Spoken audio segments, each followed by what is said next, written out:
Hi everyone, I'm the Dark Narrator. If you're new here, consider subscribing. We dive deep into the darkest, most chilling urban legends and folklore out there. And if you're a returning viewer, I'm so glad to have you back, friend. In this video, we're exploring 5 terrifying legends from the California wilderness. Stories from delivery drivers, maintenance workers, and travelers who ventured into these remote mountain regions and barely made it back to tell the tale. From mysterious figures that appear and vanish without a trace, to abandoned properties with dark histories, and even encounters with something that defies all logical explanation, this collection covers some truly disturbing ground. These are all legends that genuinely unsettled me when I first researched them, and I think they'll stay with you long after the video ends. The second one especially got under my skin. It's about a delivery driver who experienced something in those mountains that still haunts the local folklore to this day. So if you have any theories or know similar legends from your area, feel free to share them in the comments. As always, thank you so much for being here and supporting the channel. It means the world. Now, dim the lights, get comfortable, and let's venture into the California mountains. And remember, viewer discretion is advised. That winter, I accepted a maintenance position at an abandoned ski resort in Northern California, deep in the Sierra Nevada range. The place had been a thriving destination back in the 1970s, but it hadn't seen legitimate business in decades.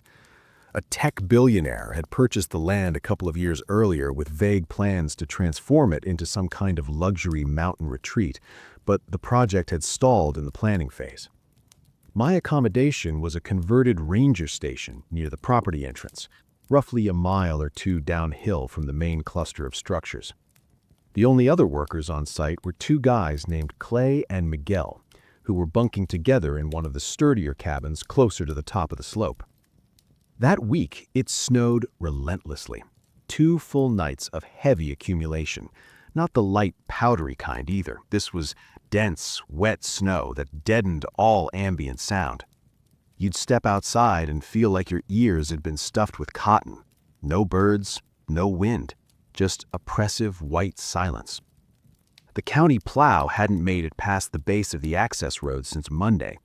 By Thursday, the only way to navigate the property was via snowmobile or snowshoes. Clay radioed that morning saying he wasn't feeling well, some kind of stomach flu. Miguel volunteered to cover both inspection loops that day rather than split the work. I told him I'd return the favor and handle his shift the following night. Friday seemed routine enough. The storm had finally moved on, leaving behind that washed-out brightness you get after heavy snowfall. The air had that dry bite that makes your nose burn with each breath. Around 5 in the afternoon, I packed up my equipment scanner, checked the fuel level on the snowmobile, and started the evening inspection loop. I hit the cabins first. Most were already in terrible condition. Caved roofs, burst pipes, structural damage, but we still had to check them methodically. Wildlife intrusion, potential squatters, leaking fuel tanks, everything went into the daily log. I deliberately avoided the main lodge. None of us went near it. Not officially off limits, but there was an unspoken understanding that we had no reason to approach it. By the time I reached cabin 6, it was nearly 10:30, and I could barely feel my toes despite thermal socks and insulated boots. I remember pulling off one glove to write something down in the log and nearly dropping the pen because my fingers had gone so stiff. That's when I noticed them. Boot prints in the snow, leading downhill away from the direction of the main lodge. At first, I assumed they were Miguel's from earlier in the day, but something felt wrong. The prints were too narrow, too small, not the kind of impression Clay or Miguel would leave. And crucially, these weren't from snowshoes, just regular boots. Nobody else was supposed to be up here. Occasionally, kids from the nearest town would sneak onto the property to film amateur ghost hunting videos. I'd even caught a group in early December setting up camera equipment in one of the broken cabins, but they always came during daylight hours and typically left vehicle tracks at the base access point. This was different. I tried calling Miguel over the radio. Static. I tried again, still nothing. Not even interference, just empty airwaves. I figured maybe the cold had drained his radio battery. It happened, especially if equipment was left near a drafty window overnight. So I started following the prints, initially just out of curiosity. They were fresh. No wind had disturbed them yet. No new snow had started filling them in. The trail led downhill for maybe 100 yards, weaving between trees. Then it suddenly stopped. I stood there, blinking at the snow, thinking I'd somehow missed something. But no, there was one final, perfectly formed boot print, and then absolutely nothing. No turn, no backtracking, no slide marks or disturbance. Just pristine, untouched snow stretching in every direction. I started walking in small circles around the area, thinking maybe wind had drifted over the rest of the trail. Still nothing. Clean, unbroken snow everywhere. I was about to dismiss it as some trick of light or wind patterns when I noticed something else along the trail of boot prints. Every few steps, there was this faint dragging line in the snow, like whoever had been walking was pulling something behind them. Not deep, just enough to leave a slightly wider impression trailing behind each footprint. A sled, maybe? Or a heavy coat dragging in the snow? Or something else entirely? That was the moment I stopped trying to rationalize it away. I got back on the snowmobile and drove straight down to my cabin as fast as the terrain would safely allow. As soon as I stepped inside, I heard something outside. Not loud, just a steady crunching sound. Slow, deliberate. The unmistakable sound of someone walking on frozen snow. I immediately turned off all the lights and stood motionless in the dark, one hand hovering over the radio. I don't know why I didn't press the button. Maybe part of me wanted to see if the sound would stop on its own. It did. Then, maybe 2 minutes later, there were 2 soft knocks at the door. That's all. 2 quick, polite taps. Not aggressive, not frantic, just polite. I didn't move, didn't breathe. I stood frozen with one hand still near the doorknob, listening intently. Nothing. After what felt like an eternity, probably closer to 5 minutes, I reached out and flipped on the porch light. Then, after another moment of hesitation, I unlocked and opened the door. Nobody there. But the boot prints were.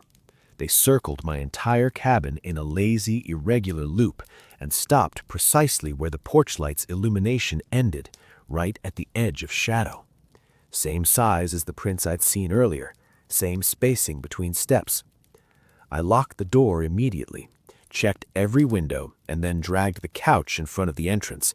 It felt absurd, but I didn't care. Then I pulled out the satellite laptop we used for logging reports and sent Miguel a message through the system. Told him I thought someone unauthorized was on the property and that he should check in as soon as possible.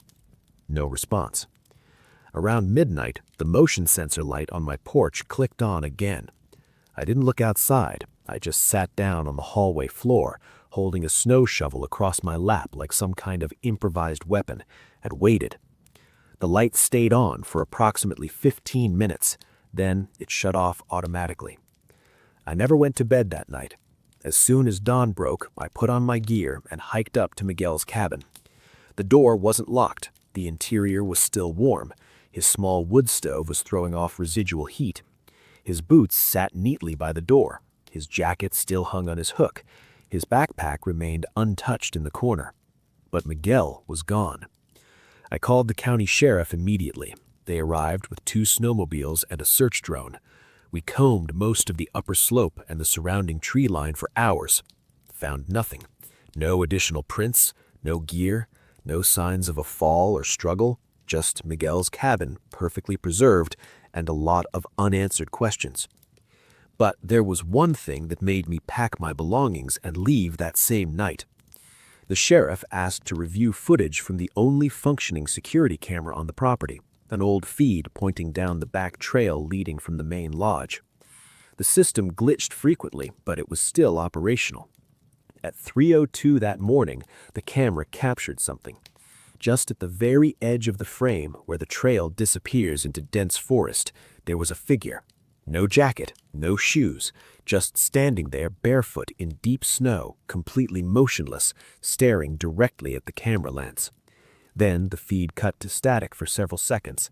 When it came back, the figure was gone. The sheriff called it a system malfunction and told me to stay off the mountain for the foreseeable future. That was all the explanation they provided. I packed my bags before sunset and drove straight south until I saw highway signs for populated areas.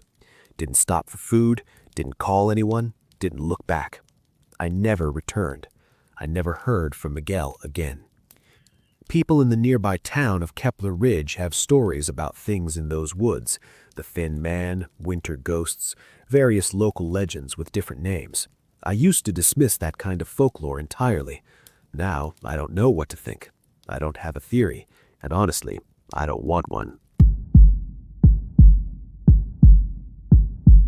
I was 31 when I took the contract driving job. My wife was 6 months pregnant, and our savings were evaporating faster than we'd anticipated. Rent in our area kept climbing, and I needed to pick up whatever additional income I could before the baby arrived. The company I worked for operated out of a rental lot near Rainier, just outside Stockton. Nothing fancy, just a regional parcel service that handled overflow from the major carriers. My assignment was straightforward: drive a battered box truck into the foothills of Calaveras County every day, delivering packages to scattered homes and cabins across an area roughly the size of a small city, but with about 1/100th of the population. The job suited me in some ways: long stretches of solitude, winding mountain roads, minimal supervision. Some addresses were legitimate, actual houses with mailboxes and driveways. Others were more abstract. You'd receive a name and a number, but the mailbox would be missing, or the driveway would be blocked by a gate wrapped in barbed wire and padlocked shut. Many residents in these mountains didn't want you approaching their homes. They'd established drop points instead: flat rocks positioned near fence posts, wooden crates marked deliveries, even hollowed-out tree stumps near the road. No waves, no thank yous. Frankly, I preferred it that way. Less interaction meant fewer complications.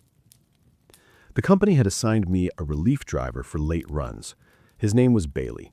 Just Bailey, no last name ever provided. He'd appear toward the end of shifts when I was running behind schedule, usually taking over packages destined for locations that required delivery after dark. Management said he lived somewhere deep in the woods and had been working these routes for years. He certainly looked the part. Weathered face, wind-chapped skin, permanent grease embedded under his fingernails. He always carried a faint smell of gasoline and rusted metal, like someone who spent too much time working on engines that would never run properly again. Bailey spoke slowly, choosing his words carefully. He had this old-fashioned politeness that somehow made me more nervous rather than less. I could never determine his age. Sometimes his eyes looked young and clear, his hands steady and strong. Other times, in certain light, he appeared old enough to be my father, maybe older. I once asked him how long he'd been doing this work. He just shrugged. "Long enough to know the roads," he said. That was the end of that conversation. Some days he'd ride with me for entire shifts, long, quiet hours where he'd sit in the passenger seat, watching the trees blur past as if waiting for something specific to appear. Other days, he'd meet me mid-route and take packages designated for the furthest locations while I handled closer stops. I didn't mind the help. I was exhausted most of the time. Even with money coming in, I was running on caffeine and stress, barely sleeping, worrying about everything that was coming. Then, one afternoon in early December, Bailey turned me mid-drive and asked if I'd heard about the McAllen Heads. I assumed he was talking about some local band or maybe a minor league sports team. "The what?" I asked. "They live in the slopes," he said, as casually as if commenting on the weather. "Older than the ranches, older than anything else out here." That was all he said, just stared out the window afterward, expression unchanged. I didn't ask him to elaborate. People living in these isolated areas tend to believe in all sorts of folklore. You hear stories, you nod politely, you move on. I figured it was just another piece of mountain superstition, the kind of thing locals tell themselves to make the wilderness feel less empty. A few days after that conversation, something strange began happening. I started finding this box in my truck. Plain brown cardboard, heavy-duty tape, and a thick black X drawn across the label space. No sender information, no barcode, no delivery address. Just sitting there on the cargo shelf when I opened the doors each morning. At first, I assumed it had been misrouted. Happens constantly in this business. I tossed it into the return bin and didn't give it another thought. The next day, it was back. Same box, slightly different position on the shelf. I asked the warehouse crew about it. Nobody claimed it. Nobody had seen it come in. Nobody knew anything about it. So I opened it. Inside was nothing. Not packing material, not air pockets, not even dust. Just empty space contained within cardboard walls. I left it on the loading dock that night and walked away from it, assuming someone would sort it out. The following morning, it was in my truck again. By the third occurrence, it stopped feeling like a mistake. It felt deliberate. I mentioned it to dispatch. They laughed, assumed I was pranking them as the new guy. I let it go. No point in arguing with people who weren't going to believe me anyway. That night, I took the box home. We had a small duplex with a narrow backyard and a rusted fire pit left behind by previous tenants. I dropped the box into the pit and lit it. The cardboard took a while to catch. The tape burned black, releasing this sharp, almost metallic smell, like copper mixed with something chemical. I stayed out there until the last corner had curled into ash, watching it disintegrate completely. It felt good, final, done. The next morning, I opened my truck, and there it was. Same size, same tape, same black X. I didn't tell anyone, just stood there staring at it for a long time, trying to process what I was seeing. That afternoon, Bailey rode with me. He climbed into the passenger seat, glanced once at the cargo hold, and gave me this look like he already knew everything without needing to ask. "They picked you," he said quietly. He didn't explain what that meant. The route that evening took us past West Point, heading toward a cluster of seasonal cabins near the ridgeline. Snow had started falling earlier that day. Not heavy accumulation, but enough to obscure trail markings and make navigation tricky. The GPS was useless in that area, as usual. Bailey said we'd need to hike the final portion, so we parked the truck at a locked gate, grabbed the last 2 packages, and started up the slope on foot. The trail was barely visible, just a faint depression winding between dense trees. Branches snapped under our boots, but everything else remained eerily quiet. No wind, no birds, nothing. The cabin appeared maybe 15 minutes of walking. Small structure, probably just one room. Shutters closed tight. A thin line of smoke drifted from the chimney, suggesting someone had recently stoked a fire. I knocked on the door. No response. Bailey pointed at something leaning against the wall near the entrance. A wooden carving. At least, I think it was supposed to be a carving. It looked like someone had attempted to sculpt a face, but had used warm wax that froze before the work was finished. The features were stretched, warped, pulled in directions that didn't make anatomical sense. Not quite animal, not quite human, just wrong. "Same as the box," Bailey whispered. Before I could ask him what he meant, we heard something crashing through the trees behind us, heavy, fast, moving with purpose. We dropped the packages and ran. Back at the truck, I dove inside and immediately locked the doors. Bailey stayed outside, standing in the snow like the cold didn't affect him at all.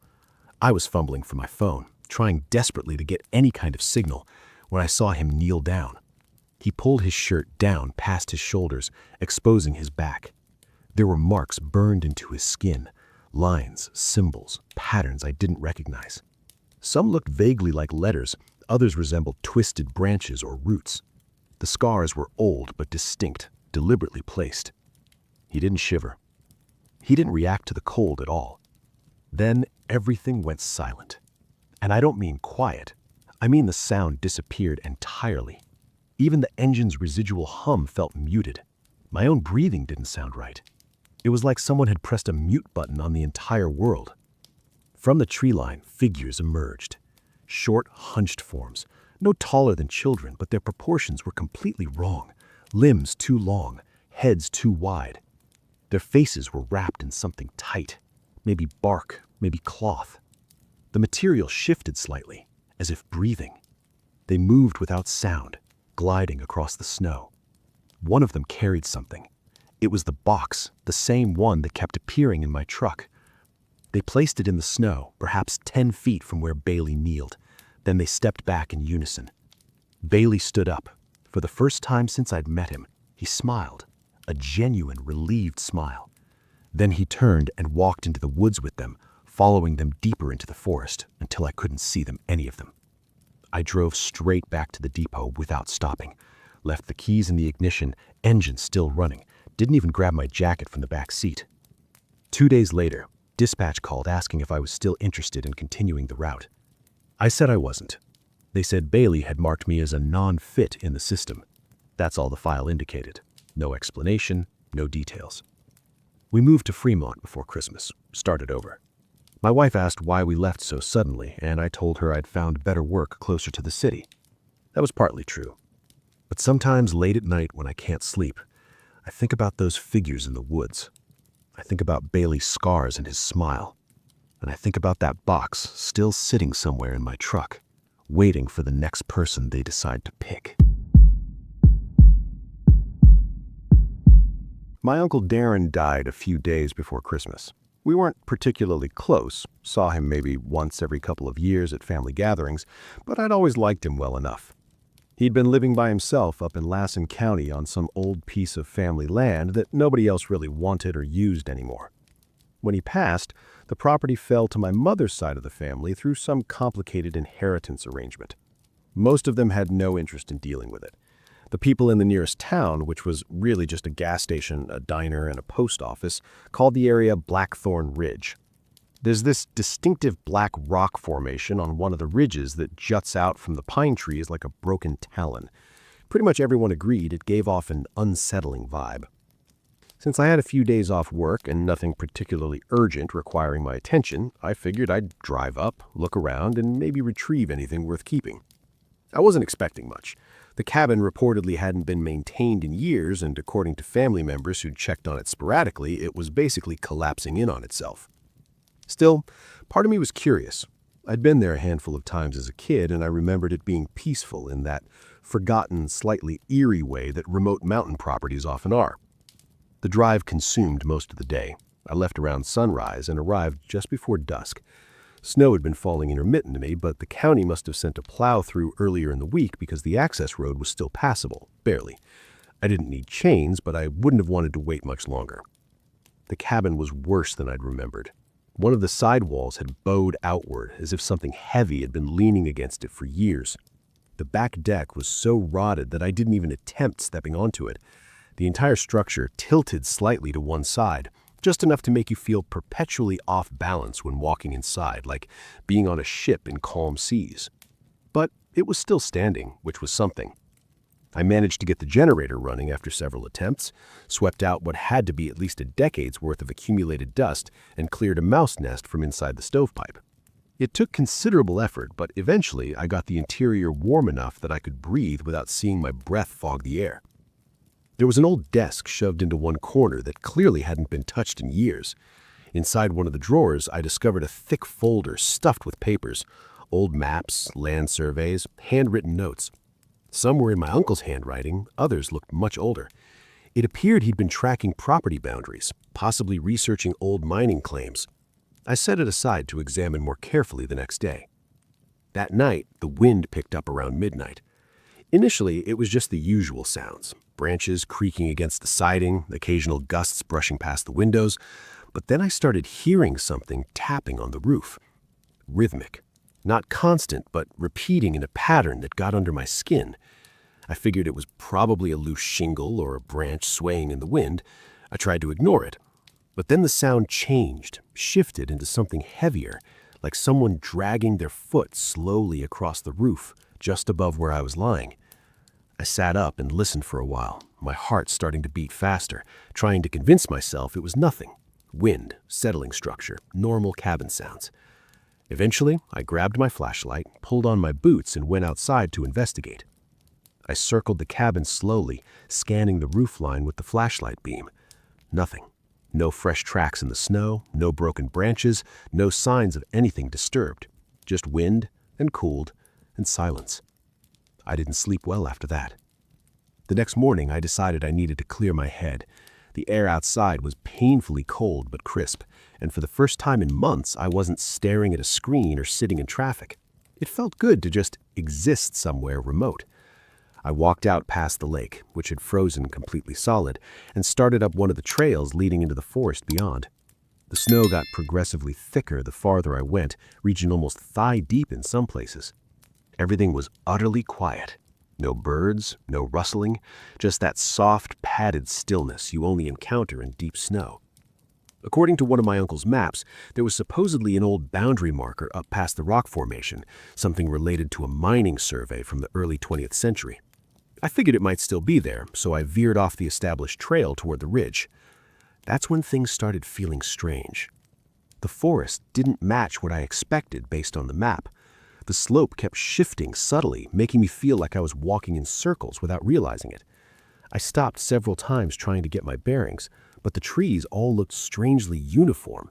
Same height, same spacing, almost as if they'd been deliberately planted and then left to grow undisturbed. I pulled out my phone to check the GPS. It just spun endlessly. No signal, no coordinates, just that little loading wheel rotating uselessly. I looked back to retrace my steps. My tracks were gone. Not covered by fresh snow, not blown away by wind, just absent, like they'd never existed. That was the first moment my stomach genuinely dropped. I tried to stay calm. I figured if I kept heading generally downhill, I'd eventually hit either the road or the lake. I picked what seemed like a downward direction and started walking with purpose. But the landscape kept stretching and repeating. The same cluster of trees appeared over and over, the same branch hanging at the same unnatural angle. It was like being trapped in a bad dream pretending to be a forest. Then I started noticing the shapes. They weren't moving, just standing motionless between trees, far enough away that I couldn't make out specific details, but close enough to recognize they were shaped like people.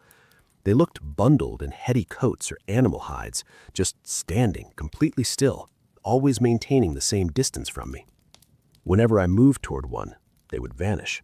Not hide behind a tree, not run away, just cease to exist. I didn't look at them after that. I don't know how long I walked.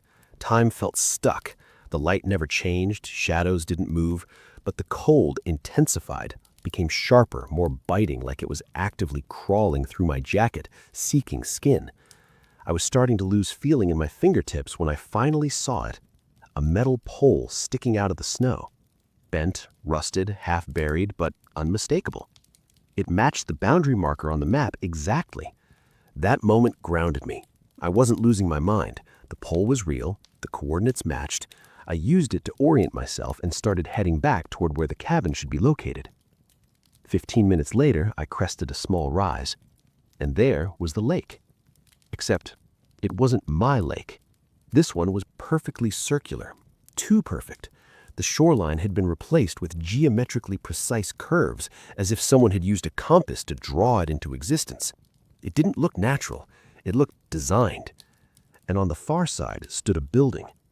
Not the cabin. This was a low, rectangular structure, just bare concrete rising out of the snow. No windows, no doors that I could see, just smooth walls, completely untouched by weather or time. I stared at it for a long time. Something about it made my skin crawl in a way I couldn't articulate. I didn't know what it was, but every instinct I possessed screamed at me to not get closer. I turned and walked away without looking back. Didn't care about direction anymore, just wanted out, fast. I walked without stopping, without checking maps, without second-guessing myself. I didn't want to see that building again, didn't want to see the shapes, just wanted out. Eventually, by luck or something else, I broke through the tree line. The road appeared directly in front of me. The cabin sat just ahead, quiet and tilted, looking exactly as I'd left it. Like nothing had happened, like it had all been in my head. I ran to it, slammed the door behind me, locked it, and didn't move until sunlight came through the windows. Next morning, I packed everything in under 10 minutes. Didn't eat breakfast, didn't make coffee, just loaded my truck and drove straight back to Fair Oaks without stopping. I've never been back. The property is technically still in the family, but nobody's done anything with it. Last I heard, my mother was trying to sell it, but there haven't been any offers. Honestly, I hope it stays that way. My aunt owns a small winter resort near Kessler Lake, tucked deep in the Sierra Grove wilderness. Most years, she only operates from early December through late February, and she typically brings in family members to help run things. That particular winter, she asked if I'd come up and stay for the season. The work was straightforward enough: manning the trail booth in the mornings, logging equipment rentals, handing out maps, answering the same handful of questions from tourists all day long. In exchange, I got a private cabin, some side income, and most importantly, distance from home, which I wasn't complaining about.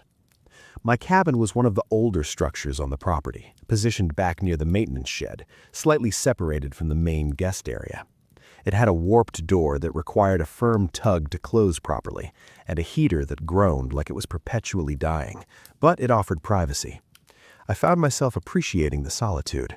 There was something comforting about having a routine, especially surrounded by snow and silence. Most days the work was easy. Barely anyone ventured up on weekdays. The narrow, winding access roads kept casual visitors away unless it was a holiday or long weekend. So my days consisted mostly of helping couples looking for sunset views or first-timers who needed assistance with their equipment. I'd hand out gear, mark their chosen trail routes on maps, and point out which loops were safest for people who didn't want to risk getting lost. We had one primary rule for guests: stay on the marked paths. My aunt always repeated it with a smile, but her tone would shift to something firmer if someone seemed inclined to dismiss it. She'd say, "Snow tricks your memory. Even familiar trees look different when everything's covered in white." But there was something else she told me privately, separate from the standard safety briefing. She said the woods near the lake had odd moments. Not every year, not with every visitor, just sometimes. Guests had reported strange echoes, voices that didn't match the people speaking them. Some claimed they saw a friend up ahead on the trail and hurried to catch up, only to find nobody there when they arrived. Small anomalies, easy to dismiss as tricks of perception or exhaustion. She told me to trust my instincts if anything felt off. She also mentioned it had started after the lake was partially drained for repairs a few years back, some issue with pipes or a floodgate. I didn't press for details. When they lowered the water line, she said, things changed subtly. The land shifted, trail routes adjusted slightly. A few regular visitors stopped coming.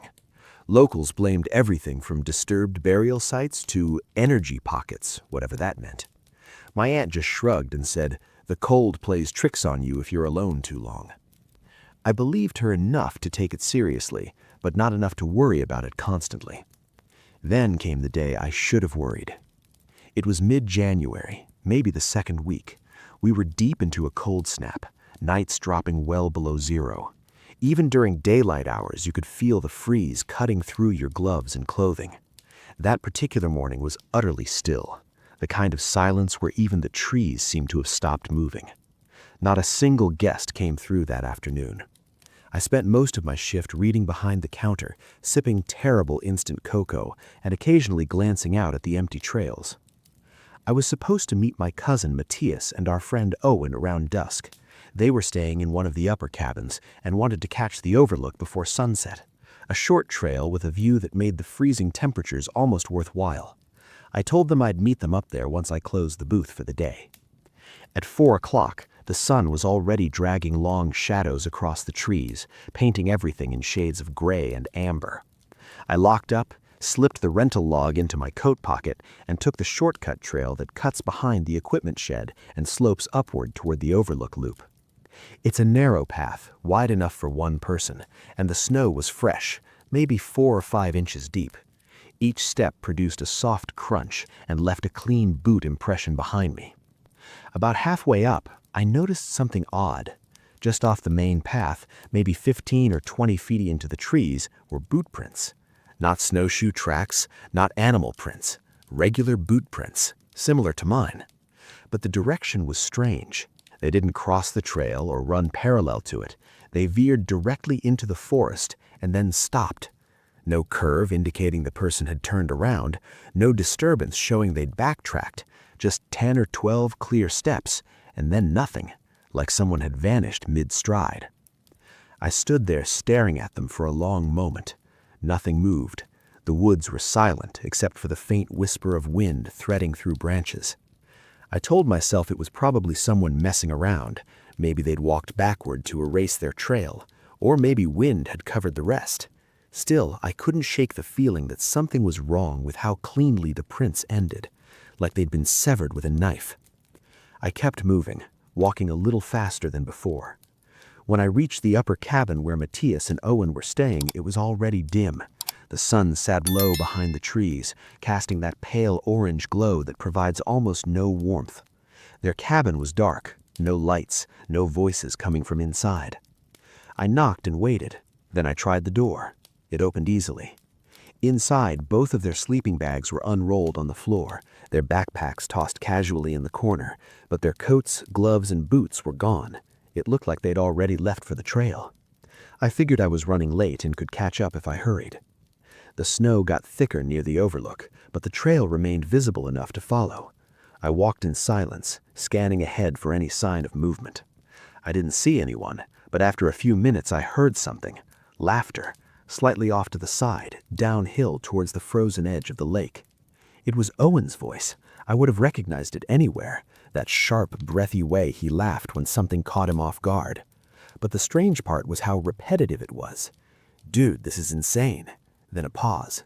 Then again, identical in tone and cadence. "Dude, this is insane." It didn't sound real. It sounded like someone had recorded it and was playing it on a loop. I stepped off the trail into deeper snow, calling out their names. No answer. And there were no footprints, nothing in the snow except my own tracks. That's when I stopped and just listened carefully. The laughter didn't get closer or farther away as I moved. It stayed at exactly the same distance, right on the edge of hearing. Then it stopped abruptly. I turned around, and about 10 feet behind me, standing in the gap between two trees, was someone watching me. Same build as Matthias, same dark red jacket. For a split second I thought it was him, but the posture was completely wrong, stiff, with limbs hanging too heavy, like a marionette held by loose strings. He wasn't facing me directly, just angled enough that I could make out part of his profile. And that's what made my stomach twist into a knot. His mouth hung open slightly. His eyes didn't blink. They weren't even focused on me. They were aimed past me, staring at something far behind my head. Then he whispered one word, too soft for me to catch. I didn't ask questions. I just started backing up slowly at first, then faster. Then I turned and walked as quickly as I could without breaking into a full sprint. About 20 paces in, I heard it. Heavy footsteps in the snow behind me, crunching steadily, keeping pace. I didn't look back. I broke into a run, ducking through trees, cutting off sections of the trail I knew by heart. I slipped once on a patch of ice, slamming my shoulder hard into a tree trunk, got up immediately and kept going. My breath burned, my ears stung, but I didn't stop until the lights of the lower cabins came into view. There were people unloading gear from a van near the lodge. Someone called out to me, but I didn't stop to respond. I went straight to my aunt's office. She wasn't there, but her assistant Sierra was. She saw me and stood up quickly. What happened? I told her Matthias and Owen were still out and that something didn't feel right. I tried to explain without sounding like I'd completely lost my grip on reality. She didn't ask questions, just grabbed the radio and called the night staff, sending out a search group with headlamps. They found Matthias and Owen 30 minutes later, standing calmly near the base of the Overlook Trail, completely fine.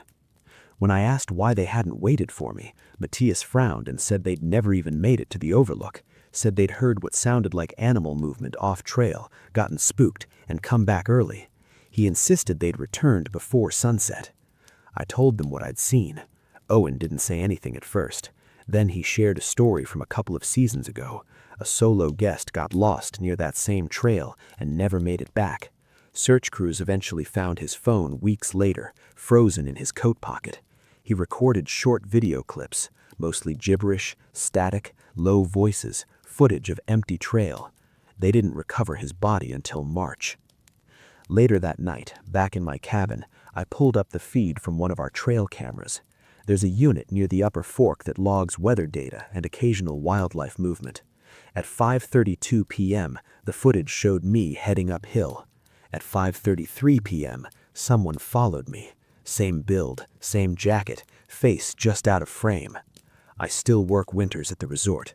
The money's decent, and I genuinely like the work, but I don't take the Overlook Trail anymore, and I never go up there after dark. Not ever. I picked up seasonal work with a small courier service operating out of the foothills north of Sacramento. December was their busiest month, and they needed extra hands to cover the mountain routes. The money wasn't extraordinary, but it was steady, and frankly, I welcomed the isolation. Most days, I'd spend hours winding through narrow roads with nothing but pine trees and the occasional deer for company. The morning everything changed started like any other. Dispatch informed me I'd be covering someone else's territory. A driver named Robert Daniels had gotten his vehicle stuck somewhere near Castle Ridge. His usual route stretched far north, following an old highway that looked more like a suggestion than an actual road on most maps. Snow had been falling steadily for 3 days, and the county plows rarely ventured that far out. The first several stops were unremarkable. Empty porches, silent cabins, the muffled crunch of snow under my boots. I'd knock when required, leave packages when no one answered, snap a photo for proof of delivery, and move on. By early afternoon, I was making decent progress through the list. That's when I discovered something unusual tucked into my route sheet. Between 2 standard addresses, someone had inserted a yellow sticky note, its edges curled and worn. Written in black ink, barely legible, were the words, "Thornwood Ranch, off Braxton Ridge Road. Use the back trail." No customer name, no package tracking number, no GPS coordinates, just that cryptic instruction. The note had initials in the bottom corner, R.D., Robert Daniels. I assumed this must be one of his personal stops, maybe a friend or family member living off-grid. These mountains were full of people who deliberately removed themselves from the system, folks who didn't want their home addresses in any database. I attempted to call dispatch for clarification, but my phone showed no signal, typical for this elevation. I figured if Robert had been handling this stop regularly, I could manage it once. Braxton Ridge Road appeared on my map, though it was marked as unpaved and potentially seasonal. The turnoff came suddenly.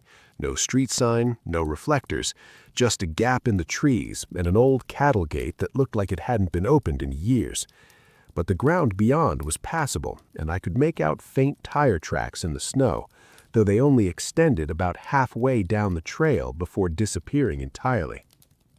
I proceeded slowly, my van's heater struggling against the cold seeping through every seal and gap. The path wasn't plowed, but it was navigable. After roughly half a mile, the dense forest opened into a clearing. The scene before me looked frozen in time, and not in a romantic way. On the right sat a house, its paint long since surrendered to the elements, windows dark and lifeless. To the left stood a barn, its frame listing at an angle that suggested it might collapse with the next strong wind. Everything had this quality of having slowly sunk into the earth, as if the ground itself was trying to reclaim these structures. I parked near the clearing's edge and stepped out into air so cold and dry it made my throat burn. The package I'd brought was light, wrapped in generic plastic, with only the word Thornwood scrawled in marker across the label. No other information. Walking toward the house, I noticed the porch boards were rotted but still bore my weight with minimal complaint. There were no signs of habitation. No footprints in the snow, no smoke from the chimney, no vehicle tracks except my own. I knocked firmly at the door and waited.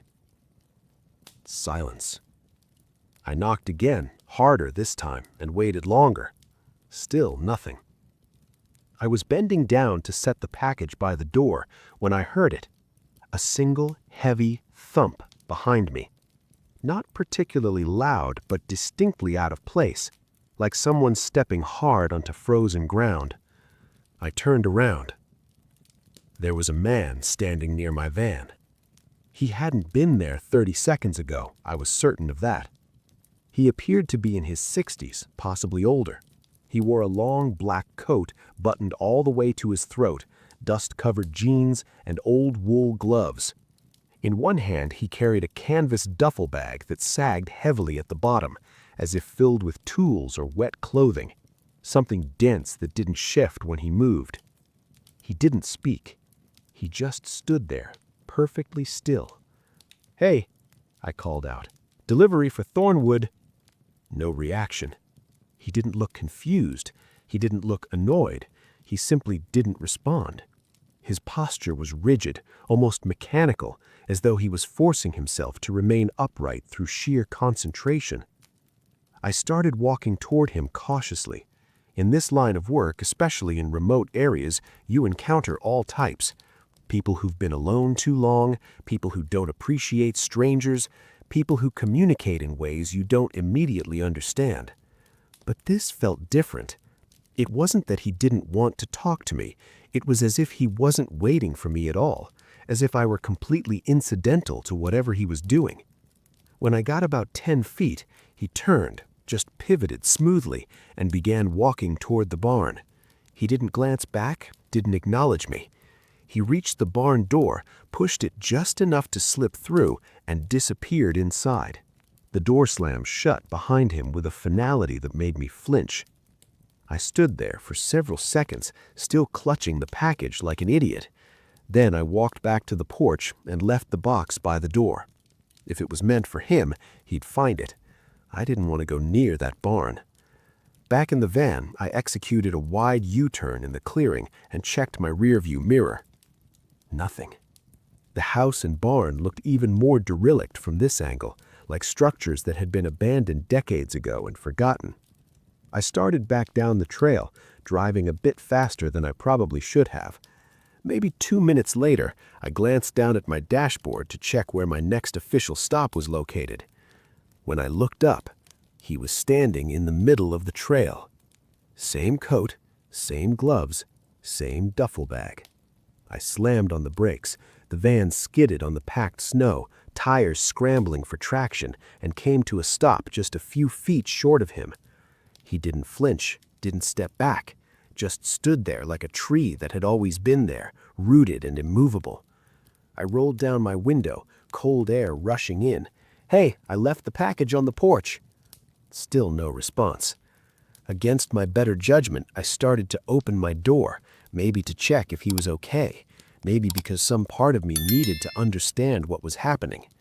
The moment the door cracked open, he turned and walked into the woods.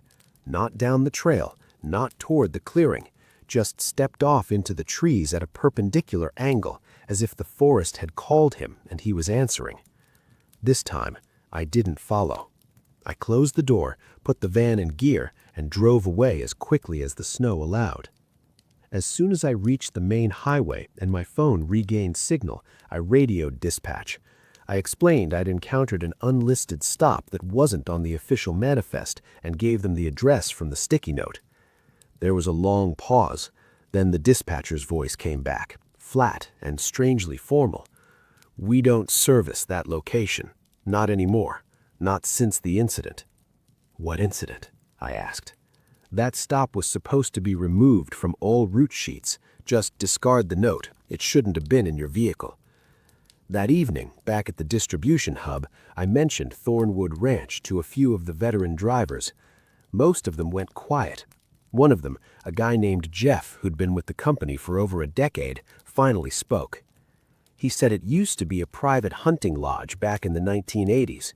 A group of 5 men went up there during an unexpected snowstorm and never came back out. Weeks later, one of them appeared, barefoot, dragging a duffel bag through deep snow. He wouldn't speak coherently, kept muttering something about the others being hollow now. Then he wandered into the barn and died of exposure before anyone could reach him. That evening, back at home, I emptied my jacket pockets and checked the route sheet again. The sticky note was gone. I tore my jacket apart looking for it, checked the van twice, never found it. I haven't driven past Braxton Ridge Road since then.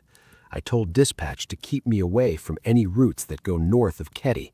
They didn't ask questions. But sometimes, when I'm driving through that area for groceries or supplies, I pass the turnoff to that old trail. And every single time, without thinking, I check the tree line, just to make sure he's not standing there, watching.